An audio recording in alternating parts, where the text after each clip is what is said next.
The Trumpet Daily with Stephen Flurry. Hello again, everyone, and welcome back to the Trumpet Daily radio show. Lots of love for the new Trumpet Daily coffee mug right here at the edge of the desk. A few people asking on Facebook yesterday if they could get a mug themselves. So Sam and Parker and whoever's back at headquarters will have to work on developing T-shirts, mugs, banners, hats. There we go. We can figure that out at some point. Maybe that'll happen. It's obviously not a super high priority.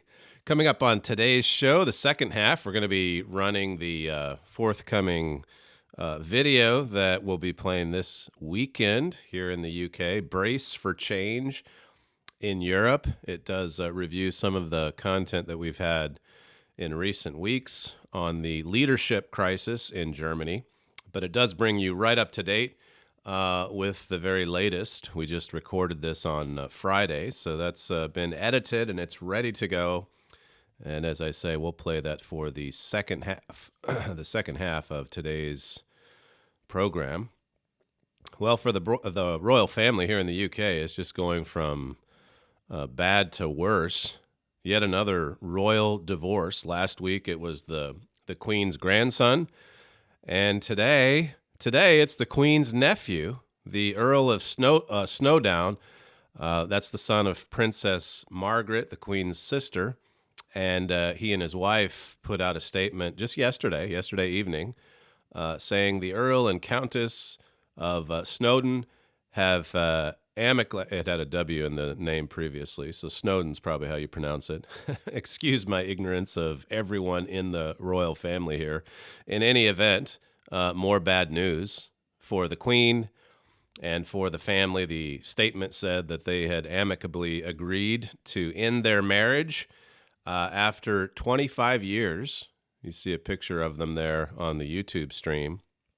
There's a report from The Sun, which talked about the divorce last week. This isn't the most recent update, but in the midst of this video report from The Sun, he basically, this reporter just gives a rundown of everything that's been happening in the royal family in the last couple of years. Here's clip 3.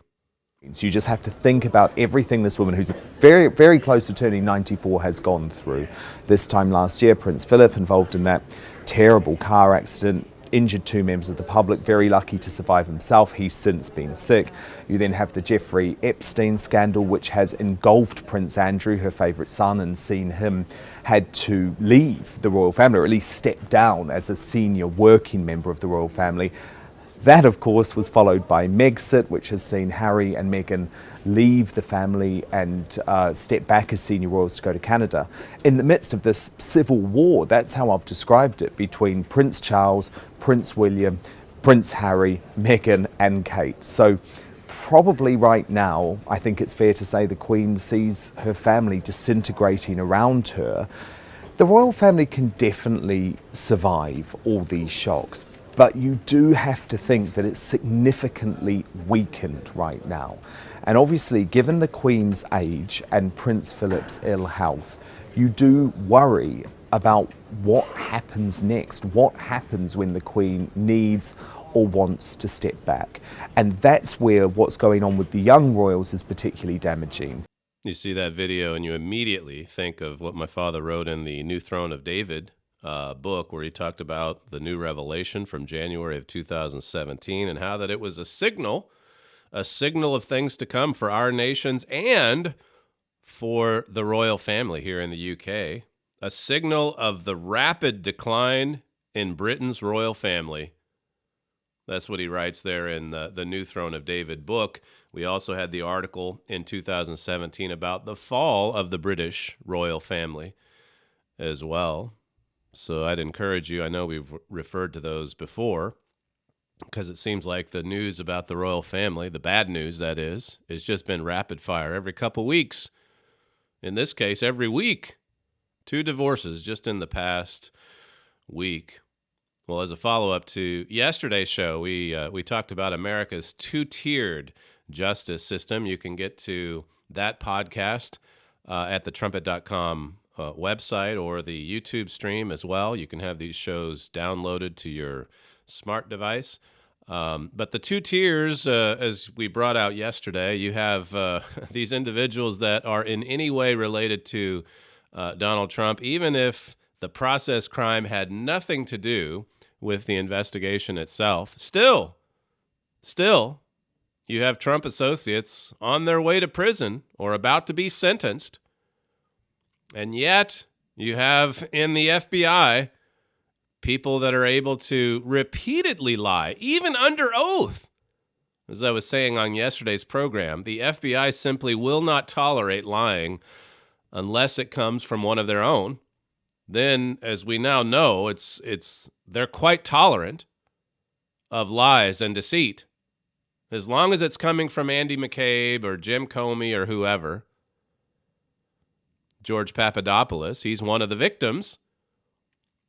Talking about Andy McCabe playing the victim card over the weekend. We played those clips for you yesterday of Mr. McCabe, who wants for us to believe that he's somehow a victim.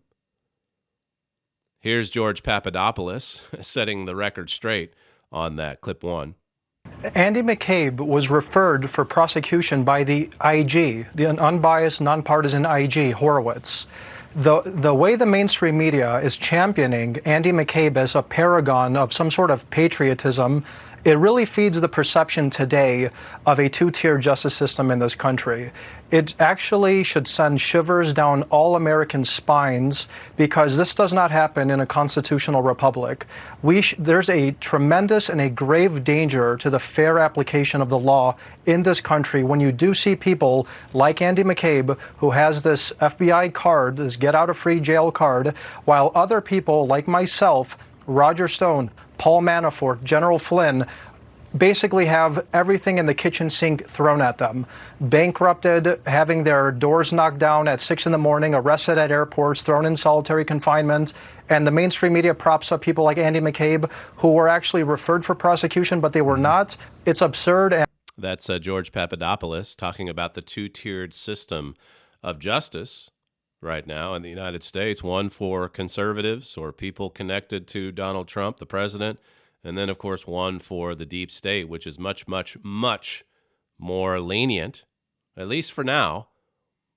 Now, as we pointed out yesterday, the reason for this full frontal attack on the Attorney General, Bill Barr, it may well be because the radical left knows that its time is short. It's time of going on and on with these crimes without having to pay any kind of a penalty. There's quite a few investigations still ongoing. And as I say, judging by the way they're going after this AG and the president, it may well indicate that they know indictments are coming. At Fox News yesterday, you had a rundown basically of the different investigations. As we covered yesterday, Friday, there's the case against the former National Security Advisor Mike Flynn. How that Attorney General Barr reopened that, or at least had an outside investigator come in to look into that case yet again. There's also, according to this Fox News report, there's investigations revolving around Ukraine. It says here, Barr last week confirmed that the Justice Department is reviewing information about Ukraine coming from President Trump's personal attorney, Rudy Giuliani, and others. And it says here that he's tapped another prosecutor from Pennsylvania to look into this. And of course, this has the left's it has the left fuming. Why he would take any information from Rudy Giuliani, the president's lawyer that is supposed to be a crazy crackpot if you listen to the radical left. Then there's the Durham probe into the origins of the Russia investigation, Crossfire Hurricane. That we've talked about a fair bit over the last year or so. John Durham, who probably won't complete his investigation for another few months, but still, from all that we can tell, the travels that he's been right around the world, talking to foreign governments. He's obviously interviewed quite a few people, and so we'll see what comes up from that. the Clinton Foundation and its connection with Uranium One. This says in November 2017, then Attorney General Jeff Sessions directed U.S. Attorney for Utah, John Huber, and other senior prosecutors to evaluate certain issues involving the sale of Uranium One. So that goes back to the days of Obama. And then, of course, there's the FISA warrant investigation as well. And we already know, because of the IG report from a few months ago, that they basically lied to the FISA court to get those search warrants. So you heard there from George Papadopoulos. Here now is the former Attorney General Matt Whitaker also talking about this two-tiered system of justice at present in the United States. Clip 2. There's a problem where the American people are going to look at these examples, and there's other examples of General Flynn and George Papadopoulos as well, where it does look like there's a two-tiered system of justice. And in Andy McCabe's case, the IG's report lays out the factual basis for a case. He was referred for criminal charges by the Inspector General to the District of Columbia's U.S. Attorney. And I've sat in the chair both as acting Attorney General and as a U.S. Attorney, and I know how hard it is to bring cases and to charge people. And so I can understand, and I trust Bill Barr, that these difficult decisions are being well considered and being made for the right reasons. But at the same time, it is very difficult, based on what I know and what I've read in that Inspector General's report, as to why Andy McCabe hasn't been charged. And I'm hearing that everywhere I go right now from ordinary Americans. It does not make sense. Ordinary Americans, he refers to there as ones that just can't understand why they would be so picky, the Mueller people, in going after Papadopoulos and Flynn and Stone and Manafort, and yet give Andy McCabe a get-out-of-jail-free card. Well, but there's still these other investigations going on, and probably the best indication for us, students of Bible prophecy, that there will be some indictments down the road, is just the fact that we're in the midst of this temporary resurgence. 2 Kings 14 and verse 25, where it says he restored the coast of Israel. So the borders were expanding for Israel, power, influence, and so on. In fact, under the days of Jeroboam II, Israel was more powerful than at any time since the days of Solomon. Now, it also says in that same passage that Israel was still in a sinful state. They were still in rebellion against the throne of David, but God had mercy upon them. It says in verse 27, and the Eternal said not that he would blot out the name of Israel from under heaven. So because of God's tremendous mercy, he intervened to spare our nations, even when we didn't deserve it. He intervened to give us one more age of prosperity before Assyrian conquest. And we're seeing that. This temporary resurgence, this temporary age of prosperity.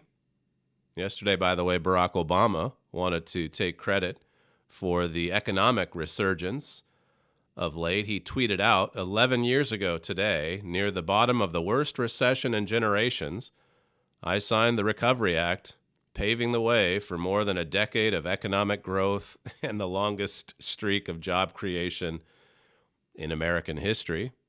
And of course, the Trump administration was very quick to respond to that, to remind him of a little bit of history, as were a lot of other conservative sites. PJ Media said the bill, speaking of the Recovery Act, signed 11 years ago, it recovered nothing but big perks for Obama's political friends.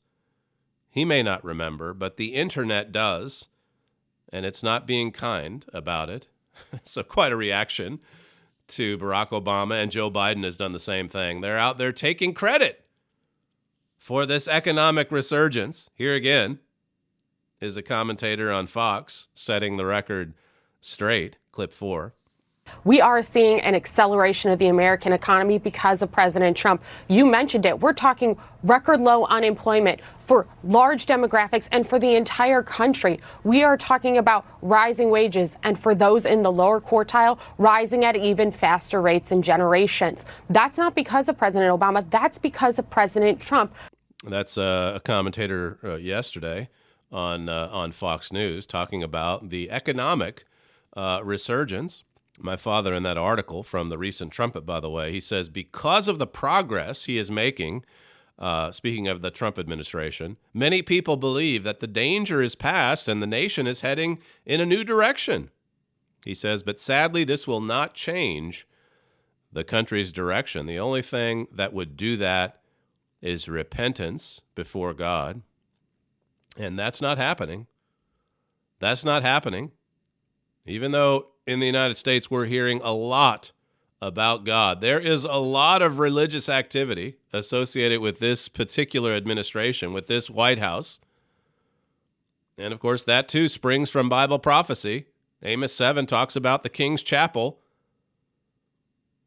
Amos 7 talks about this alliance between a Jeroboam administration and a priest, a minister.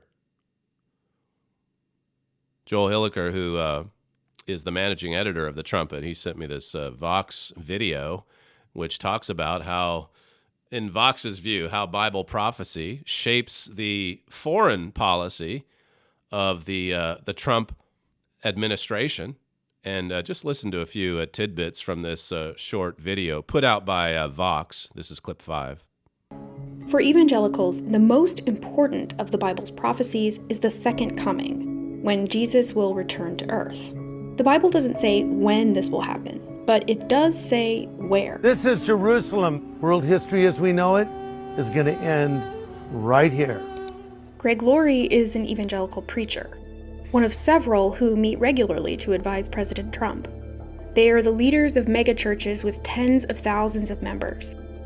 And many of them, including Greg Laurie, preach a belief called Christian Zionism. The idea that the return of the Jewish people to Israel is one of a series of events that will trigger Jesus' second coming. Jesus is telling us that the rebirth of Israel is a sign of the end, not just a sign, it's the super sign. So it's interesting here to see what these evangelicals believe with respect to the return of the Jewish people to the land of Israel, this Christian Zionism, as it's called there in that video clip. Now, we obviously know many prophecies point to the return of Jesus Christ to this earth, but what happens before that return? This is where they get it mixed up, because they see this return to Israel as something that happens before the return of Christ. Now, I'll read to you what some of the prophecies say regarding Jerusalem and the land of Judah and what's prophesied to happen there before Jesus Christ sets foot on the Mount of Olives. But suffice it to say that this Jewish return, this return of the Jewish people, that's what happens after the return of Christ. I'll just quickly read Jeremiah 23, 5 and 6. It says, "Behold, the days come, says the Eternal, that I will raise unto David a righteous branch, and a king shall reign and prosper, and shall execute judgment and justice in the earth. In his days," it says, this is when the king is ruling, capital K, "Judah shall be saved, and Israel shall dwell safely." Judah and Israel regathered into the land of Israel, or the land of Judah. It says, "And this is his name, whereby he shall be called the Lord our righteousness." And so Judah will be saved, and Israel will dwell safely. And we know and understand that to mean Ephraim and Manasseh. And of course, these evangelicals, they don't understand the identity of our nations. They understand that little Judah is part of Israel, but look into the history, it was just a small part. And those two tribes broke away from the Israelite tribes. And that revolved around the throne of David, of course.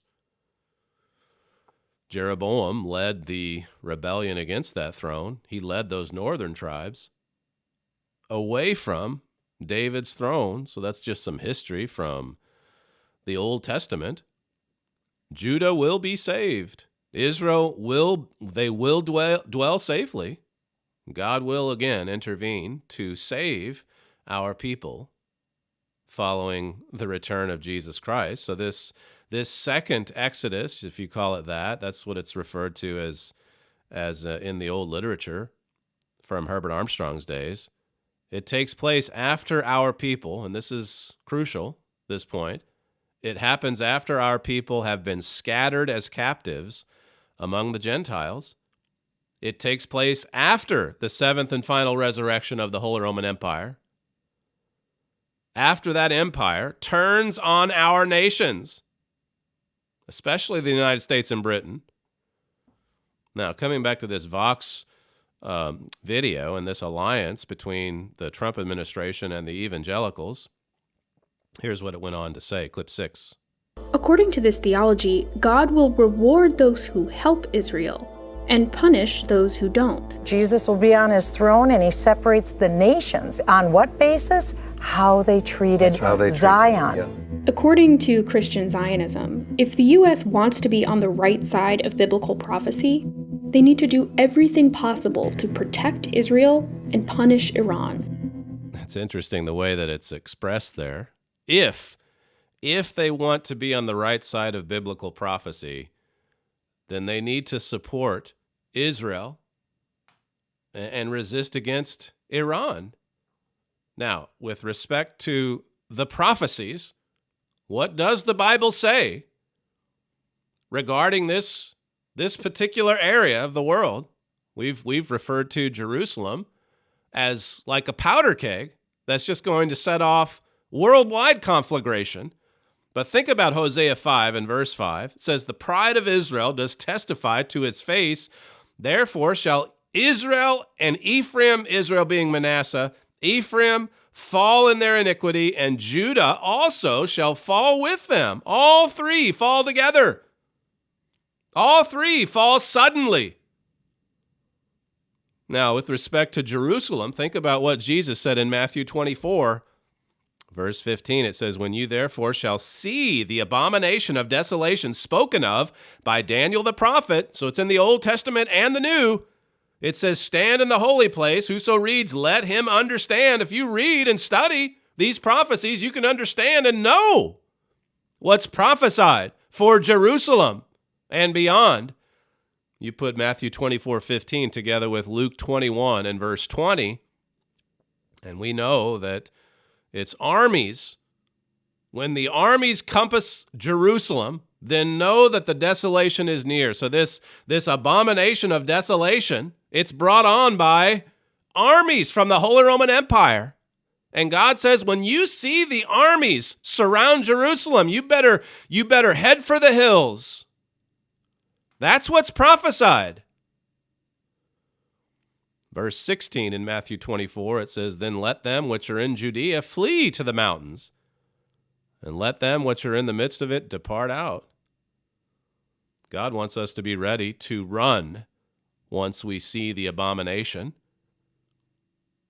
It's repentance towards God that puts us, if you want to use the same language that they used in that video, it's repentance toward God that puts us on the right side of Bible prophecy, not a foreign policy that is favorable toward Israel. Now, in that recent Trumpet magazine, my father says, because of the progress that he's making, many people believe that the danger is past and the nation's heading in a new direction. You really do see that, don't you? People that on the side of this president think that the danger is past. There's nothing more to worry about except for the radical left. And I tell you, if the indictments start rolling out, this is like a complete and total victory for the conservative right.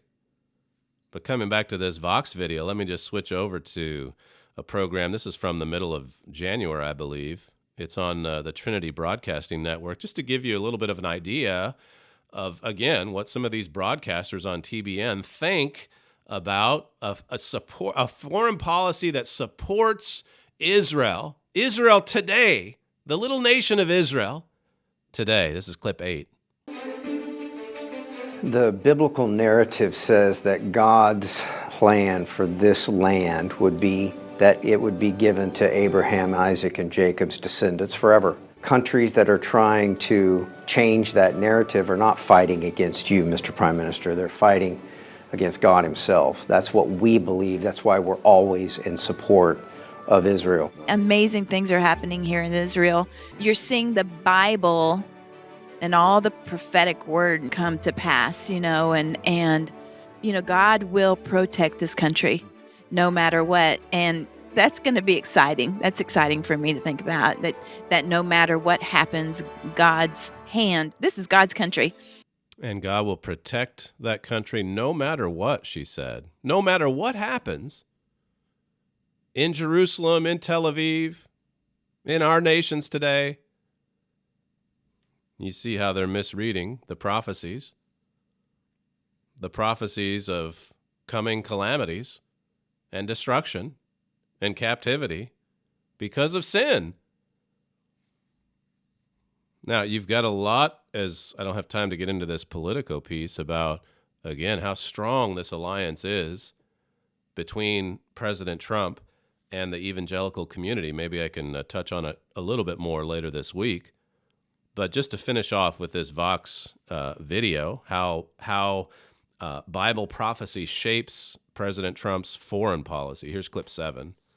Could it be that President Trump right now has been sort of raised for such a time as this, just like Queen Esther, to help save the Jewish people from an Iranian menace? As a Christian, I certainly believe that's possible. I'm confident that the Lord is at work here.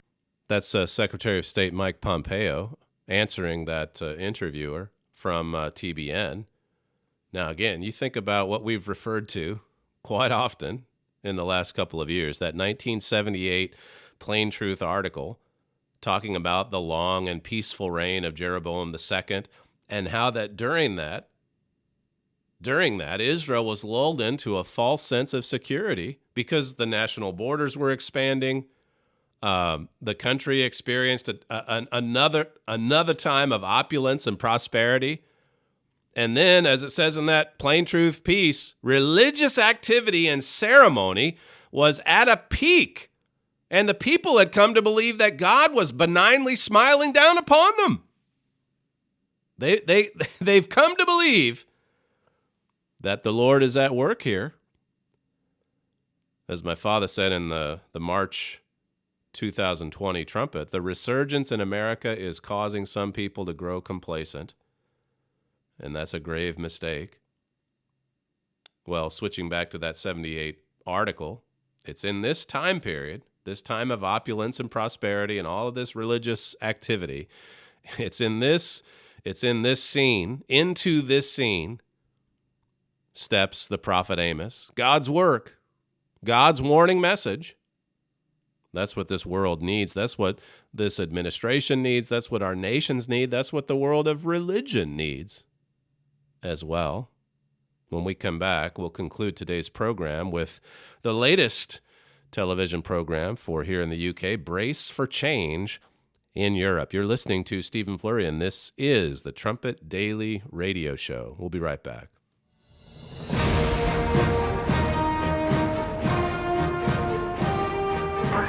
This is KPCG-FM, and this is the Trumpet Daily.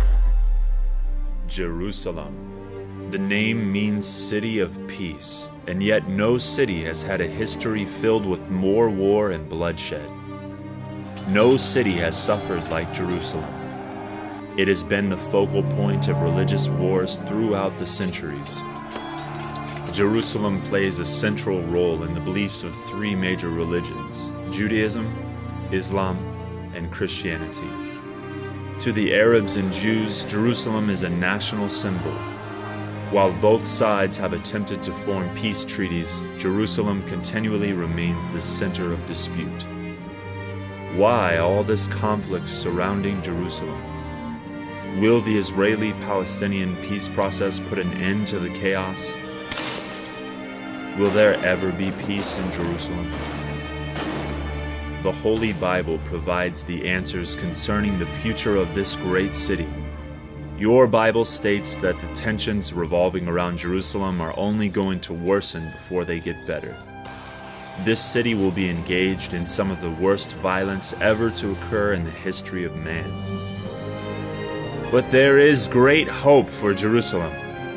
At the conclusion of these painful events, Jerusalem will experience glory and magnificence as no city ever has, and there will finally be peace in Jerusalem.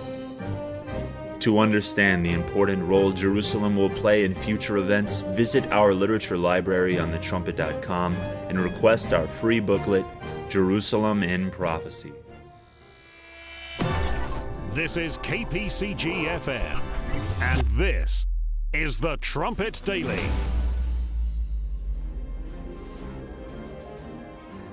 Prophetically significant events in Europe are developing quickly. Herbert W. Armstrong forecast that the prophesied European empire mentioned in the books of Daniel and Revelation would emerge suddenly on the world scene. It will startle the world, he said. Recent political events indicate that this sudden emergence is about to take place. Are you watching what's happening in Europe?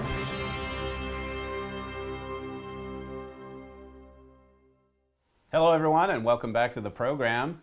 There's a leadership vacuum right now in Germany, and if you're a student of Bible prophecy, well, that should get your attention. Angela Merkel has been in power for 15 years, and a while back she made it known that she's not going to be standing in for another election. So she's on the way out. That could happen pretty soon, I think officially next year sometime. But then you look at her hand-picked successor, the leader of the CDU party, Angela Merkel's party. This is a woman by the name of Annegret Kramp-Karrenbauer, and she stepped down just recently. And this followed a political scandal in the German state of Thuringia, where they had recent elections, and the CDU party, Angela Merkel's party, joined forces with the far-right party, the Alternative for Deutschland party, in order to build an alliance so that they could then handpick the leader of that particular state. This was the first time in a lifetime that the far-right in Germany has played a significant role in government. And if you go back a good ways in history, well, really not that long ago, Thuringia is also where the Nazis first came to power in the 1930s. Let me just take you to a couple of quotes. These are commentators talking about what happened in those German state elections in Thuringia when the CDU and the AfD party came together. They joined forces. This was from the Times of London. It says here, the taboo that has kept the far right out of German government for 75 years was broken on February 5th, when ultra-nationalists emerged for the first time as the kingmakers in a regional parliament. The AfD party, the far-right party, emerged as for the first time to be the kingmaker in Thuringia. This is from Deutsche Welle. They said a state premier has been elected to office with direct support from the far-right nationalist AfD. The utter breach of taboo shows just how weak opposition to the rise of the right in Germany really is. Now that's quite a statement. That's coming from a German publication. This really did shock many people in politics, in the media there in Germany. This hand-picked leader in Thuringia, Thomas Kemmerich was his name. There was such an outcry following his victory on February 5th that he stepped down within 24 hours. And then, of course, Angela Merkel was taking quite a lot of criticism. It was her party, after all, that came together with the AfD. And then, as I mentioned, the woman in charge of the CDU party, or she presides over the CDU, then she announced that she was going to step down. So just a lot of political instability and turmoil going on right now in Germany. We produced a program just last week. Have you been watching world events? We focused in that program on the world at large, all of these events around the world, just since the beginning of this year. But today we're going to focus more specifically on Germany. Germany really is leaderless as it heads into a lot of stormy conditions in Europe, even outside of Europe. This is obviously this scandal. It's had an impact on German politics, but it's also impacting Europe as well. There was a recent EU Observer headline, German domestic turmoil prolongs EU leadership gap. They have a rotating presidency over the EU. Germany's up to take that position in the second half of this year. And so now what does it mean for Europe? As Germany, as many commentators are saying, Germany needs to turn inward and try to figure out its own leadership needs. And meanwhile, Europe is going to be looking for strong leadership as well. The Observer says that this will mean that Germany will continue to look inwards and be unable to provide the leadership many in the EU hope it could bring. Judy Dempsey, she's a senior fellow at the Carnegie Institute in Europe, and she said the glaring leadership gap in Germany comes at a time when the EU needs strong leaders to deal with the plethora of problems, not least the immense strains in the transatlantic relationship and the growing global role of China. It says, in a bid to buy time before next year's federal election, the CDU wants to spend the coming months finding a new leader, leaving in the ensuing period a vacuum in Europe. Now, this comes at a time when there are all of these strong men rising around the world, in Russia, in China, even in certain European nations, throughout the Middle East, obviously. And so what does it mean when there's, even as you see all of this going on around Europe, what does it mean for Europe itself when there's this dearth of leadership? And so many of the citizens of Europe, so many of the people of Europe, they're crying out for a strong leader. They want a strong leader, in a lot of ways, to compete with some of the other leaders that they now see emerging. So many would welcome this as a positive development in Germany and in Europe. The Berlin Policy Journal recently said, brace for change in Germany. And right now you have this kind of strange mixture of stability on the one hand and yet turmoil on the other. There's lots of problems, as I say, that Germany and Europe are having to deal with, but there's also, in Germany itself, there's low unemployment, there's low government debt, there's a strong manufacturing base, so there are some positives there, but there are also some pretty big problems looming on the horizon, and this is why so many in Germany and so many in Europe, this is why they want a strong man, a strong leader.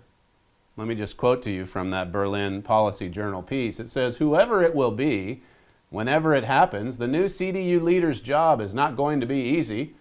After nearly 2 decades of Merkel's centrist policy, the party is torn between continuing along her line or moving back to the right.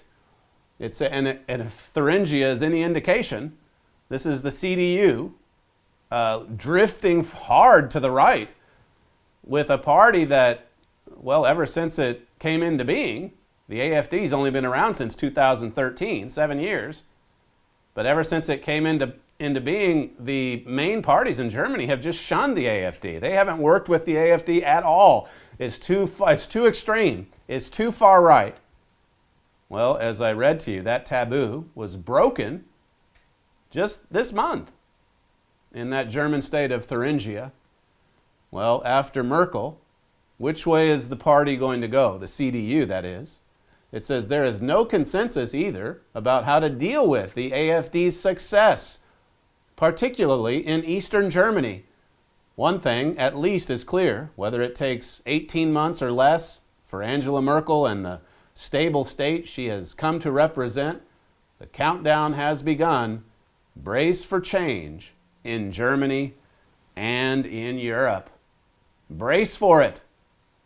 Now, as I said, if you're a student of Bible prophecy, you know how significant these coming changes will be. We've got to brace ourselves for dramatic changes. Now, there's sure to be some different politicians angling for Angela Merkel's position, and this other lady that stepped down as the head of the CDU. One name that has been in the news is Friedrich Merz. He's in the CDU party and would like to replace Miss Merkel. And he has strong support from another German politician, or one that used to be in politics, Karl Theodor zu Guttenberg. And he's someone, if you've read the Trumpet magazine, you see here just in the January issue earlier this year, he was on the front page or the cover of our magazine. This is an individual that we follow or have followed closely. But Gutenberg said, for me, there's no one who I think fits the role perfectly, quite like Friedrich Merz. And so Gutenberg supports this politician, Merz. This is from Foreign Policy. It says, Friedrich Merz would tack hard to the right, pushing the CDU toward the AfD. Think about this. Think about this. He's going to tack hard to the right, says Foreign Policy, and bring the CDU closer to the AfD. Now that's what just caused the outcry. The AfD and the CDU came together in Thuringia, and a lot of people exploded with anger. How could this happen? How could this taboo be shattered? It just happened, and here's Foreign Policy saying about Friedrich Merz that he would take it even further to the right, the CDU, closer to the AfD. And of course, the reason why that's so tempting to do is because the AfD is increasing in popularity. You can see that from every election that we have in Germany. It says, in an attempt to recapture voters that have fled to the populist right in past elections, Merz has been advocating radically restricted immigration policies, and he is regularly in the headlines for his critical stance toward Merkel's leadership. And now Gutenberg also has been quite critical of late of Angela Merkel.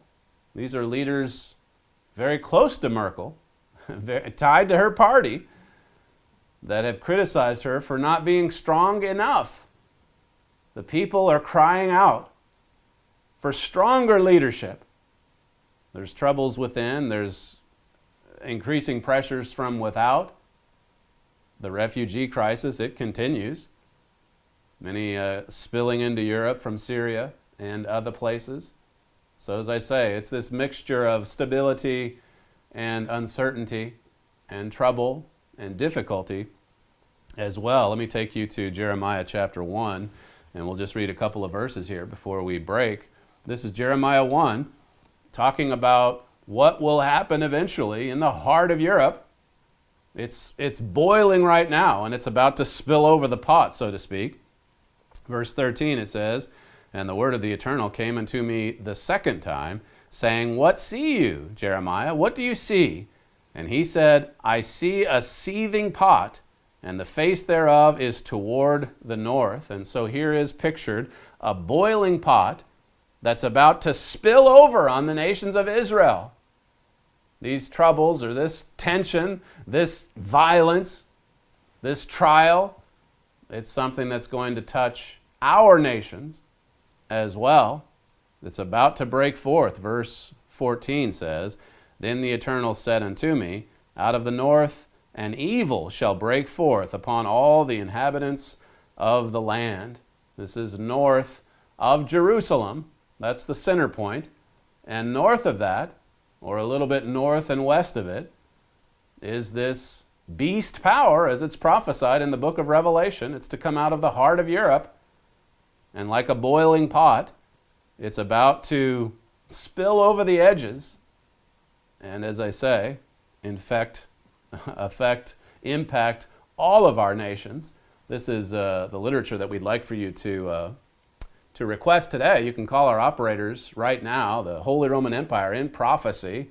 We've been anticipating the seventh and final resurrection of this empire, this prophesied empire, for many decades now. Herbert Armstrong going back to his ministry and carrying right on with this work. We have the Holy Roman Empire in Prophecy. I've mentioned the Trumpet magazine, which you ought to subscribe to.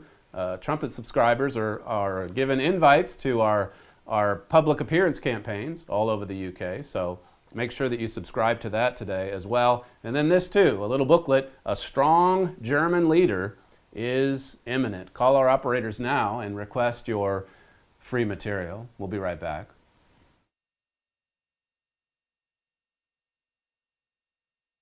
In 1928, the Nazi Party came in 9th in a general election. They took in a little more than 2% of the electorate. So it was just a tiny little party then. But just a couple years later, it took in 18.3% of the vote. So it was gaining in popularity, and it was happening fast.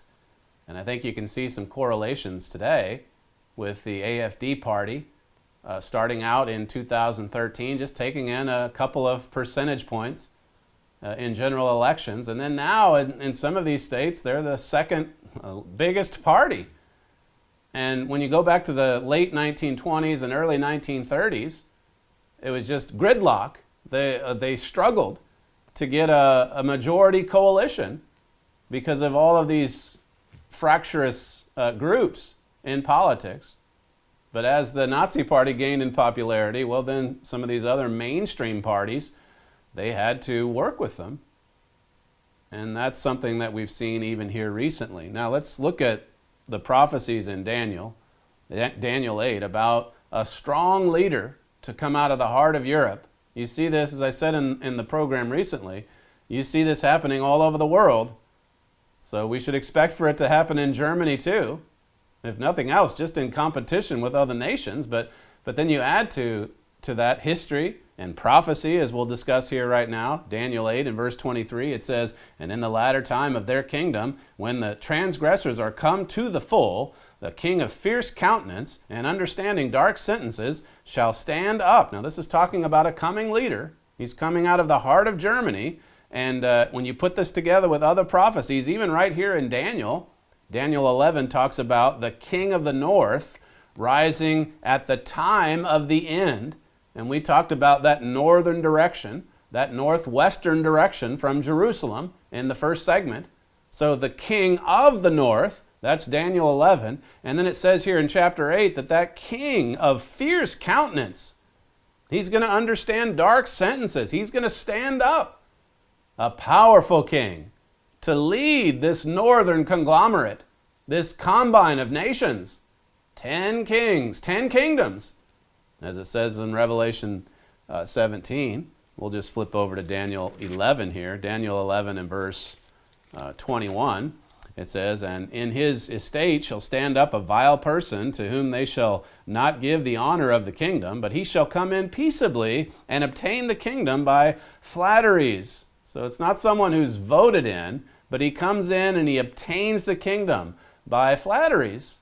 He's a smooth talker. He's a charismatic leader, but a king of fierce countenance as well. This is from our January Trumpet magazine. It says, "This prophesied leader may well exploit this frustration and confusion by rallying a coalition behind him and vaunting himself to power." This would take a lot of intelligence and calculation. It would require unusual skill to deceive people in high places with flattery. But the prophesied Daniel 8 man will do it magnificently. Yes, he's prophesied to do it. You wait for it. Watch for it. Jesus said to watch and pray. When we see these events happen, then you'll know.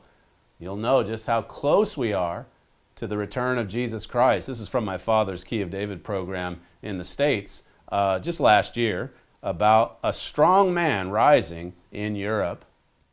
Germany dominates Europe today. Everybody knows that. They are the powerhouse in Europe, and they're gaining more and more power. And this man that I'm talking about is rising on the world scene and certainly has a lot of understanding of politics and is a brilliant man in so many ways. But there is a hidden power in Europe, and that all revolves around Germany, and soon they're going to lead, this man's going to lead 10 kingdoms. 10 kingdoms on this earth to do some very devastating things.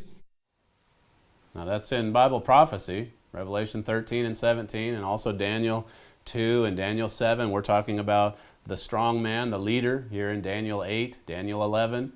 Let's just take you through a few verses in Isaiah chapter 10. This is Isaiah 10.